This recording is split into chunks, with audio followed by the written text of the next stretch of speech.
મારા નાના મોટા ભાઈ બધા મજામાં. તો આજે પાછા આપણે દેખાડી તમને બધા રિક્ષા વાળાની દયનીય હાલત. અત્યારે રેપિડો વાળા એટલી હદે હેરાન પરેશાન કરે ને કે ઓછા ભાડે દોડે. એમાં બાઈક કોઈ મફત હાલે, કારણ કે ટેક્સી પાસિંગ વાહન જ હાલવું જોઈએ, એની જગ્યાએ પ્રાઇવેટ પાસિંગ વાહન બાઇકમાં હલાવે છે. એવું હું નથી કેતો, એવું આ ભાઈ કે છે અને ઓલા ભાઈ કે છે. ઈ બે એવું કે છે, હું કઈ નથી કેતો, કારણ કે મારે તો ભાડું લાગે તો ઠીક ને ન લાગે તો ઠીક. ચાલ જૂઠા. આ લોકોને ભાડા લાગતા નથી ને ત્યારે બળતરા કરે છે.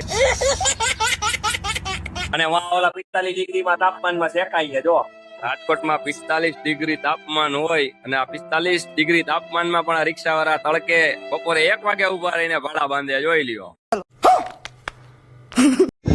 એમાંય જો ભાડું બગડ્યું તો એકબીજાના માથા ફોડે એવી પોઝિશન છે હો રિક્ષા વાળાની. એક અમારે ઓલા ગોલાવાળા ભાઈ નાણાવટી ચોકમાં ગોલા વેચતા વેચતા પાછા રિક્ષા આપવા માંડ્યા. જોઈ લ્યો.